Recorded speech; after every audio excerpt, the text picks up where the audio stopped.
Hey everybody, so I'm back with another tutorial here. Here's a shot where we have two hikers in front of a mountain. What we're gonna do is remove that mountain and just make it look like sky in front of them. What I've been exploring a lot of is trying to integrate ComfyUI into a visual effects pipeline. And what I'm finding is that there is a tool called Mat Anyone, and it takes a lot of time involved with rotoscoping out of the equation. If we were to isolate these people, it takes a long time, especially with really organic shapes like hands and hair, things like that. It takes a long time to do manually.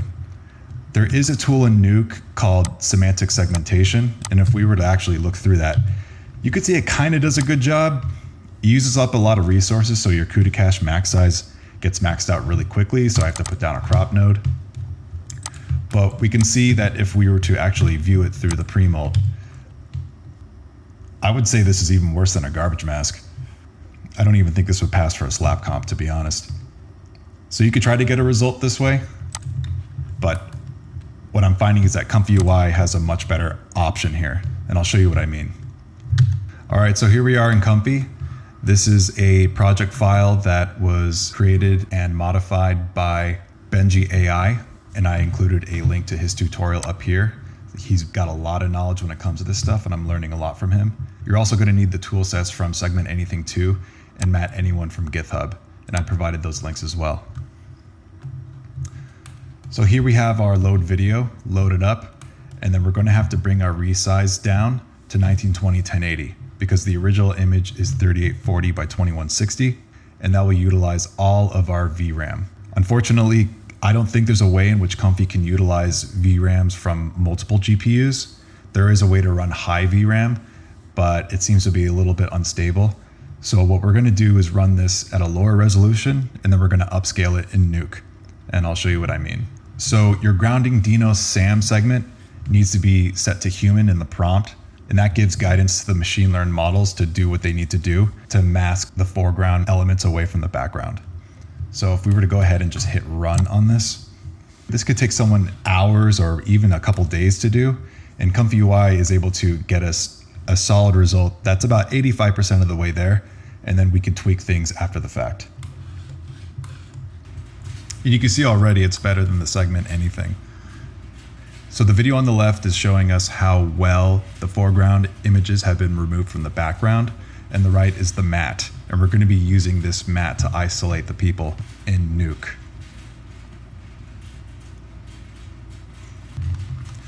If you move to the right of these nodes, you'll see here that I tried to up-res the image back to our 3840 by 2160 resolution. And what I'm finding online is that people are doing it frame by frame, which takes a long time. We can do that in Nuke much faster than this. And then what I also tried to do was output an image sequence in EXRs with an alpha channel. So far I couldn't figure it out. The upscale image node is expecting 3 channels. The 4th channel is the alpha, and it's making it crash. So if anybody knows a way to do this, please let me know in the comments. It would be super helpful. But for now, let's go back to Nuke. So here we have our output that is 1920 1080 from Comfy. And what we're going to want to do is actually upscale this so it matches our plate that is 3840 by 2160. So this may be just a Nuke X thing, but you could try looking up and seeing if there is an upscale node. And what you'll see is that if you were to A/B the upscale back to the original output from Comfy, you can see that it actually gives a very sharp result compared to the original image. It's just injecting more pixels here and giving us a more profound edge, which is good. That's what we want. So let's go ahead and just render this out. And let's go ahead and just see how this looks.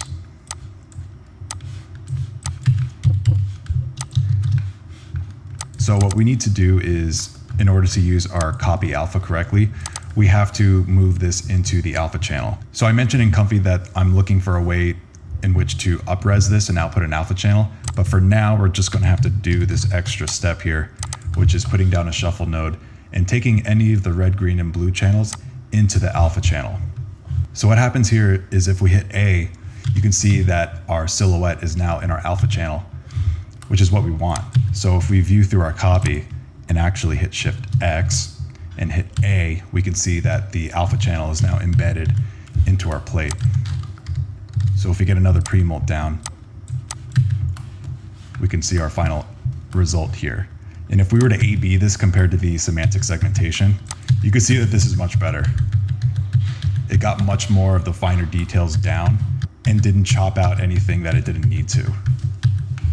It's still not perfect, but it's still very helpful. So in the last tutorial, I showed you guys a way in which we can use mass reference in painting, and that's what I did here. So the last frame of our shot is this, and if we go ahead and mask out that mountain in the very background, the result that we get looks something like this. And if you guys want to know how to do this, check out my last tutorial where I explain how to do it. So what we're going to do is actually track that sky back in, and we're going to do that here back at the plate. If we double click on our plate, we have to give it an auto alpha.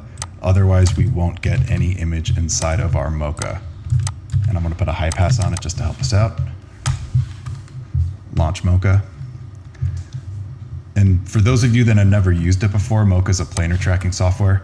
We can hit the spline tool and make a box here right at the horizon line.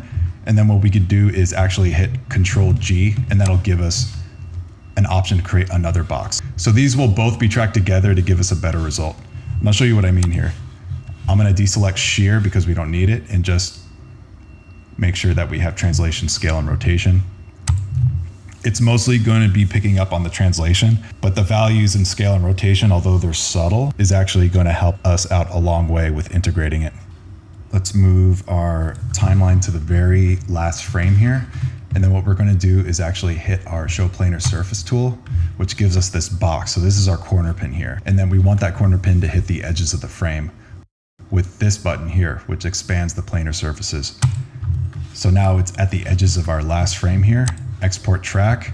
And you want to make sure that you want to hit Nuke corner pin. There's a lot of other options here. Nuke ASCII and Nuke 7 Tracker are for other things. For now, we just want to stick with the corner pin. Copy to clipboard. I'm going to hit Control S to save it, and then X out. So copy to clipboard just saves it so that we can hit Control V and we get our data. So this upres is 15K. So what I'm going to do is actually reformat this, bring it back down to 3840 by 2160. I'm going to hit another merge node here.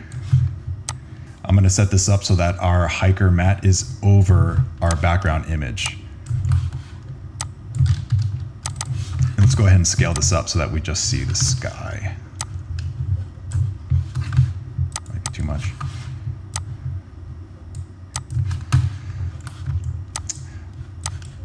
So we want to bring back the grass. And what we're going to do is do that over here in our A pipe before the copy alpha. So the copy alpha just deals with values between black and white.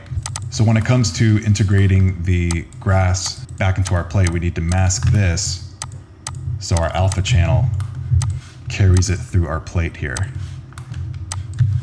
So if I were to view through that, and if I were to hit A for alpha, then you could see that our values here are going to be carried through the plate down here. And just to make things look better, I'll put down a fractal blur and just help the grass here a little bit. Maybe move this down.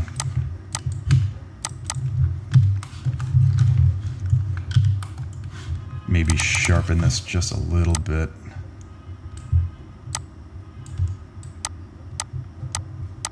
Cool. So what I'm noticing is that ComfyUI gives out opaque alpha channels. If we were to take our color picker tool, hold down Control and click, you can see that our RGB and alpha values are changing. And if you were to hit Control and Shift and drag it, you can see that our alpha channel is not 1, it's 0.97. If I were to go down here where I put my mask just now, you can see that it's 1.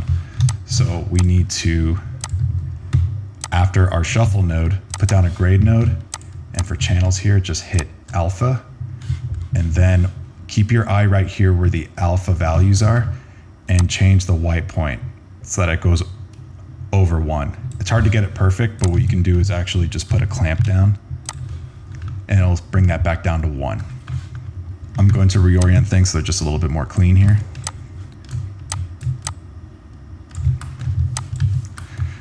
And I think there's definitely ways in which we can improve on integrating the foreground element with the background. One of those methods is something I like to use called flashing.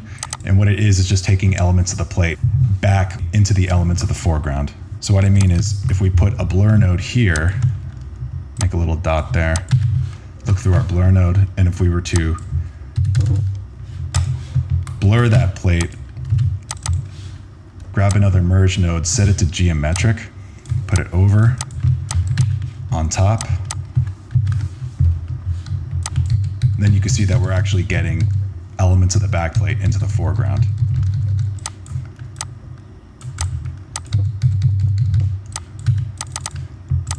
I'm just going to dial that back a little bit.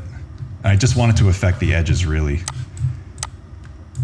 So what I'm going to do is actually take this corner pin track, place it down, and then I'm going to stencil it so that it only affects this area here.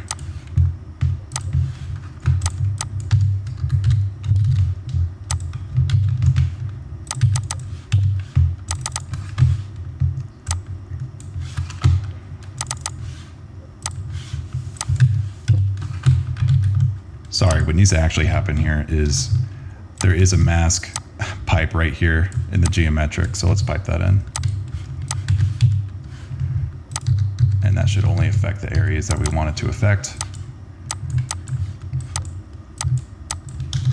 And then to take things further, I'm gonna go ahead and put down a light wrap.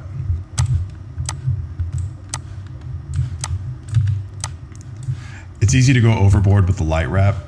You just want it to be subtle. So to increase these values here in the intensity, you can see we get a little bit of light wrap in there. And then also to help us with these edges, you can see they're a little crinkly. We can put down something called a color smear.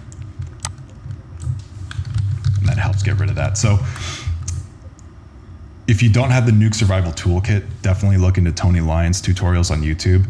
But it's just these amazing set of tools that help us in day-to-day life when it comes to compositing. And you can look in and see what's going on here. If you double click on the node, go up here to the S in the top right in the properties, this will tell us what's going on under the hood. And you can see it's basically just dilating in the image and then pushing that out so that it's extending the pixel that's further inward to get rid of the crinkly edge.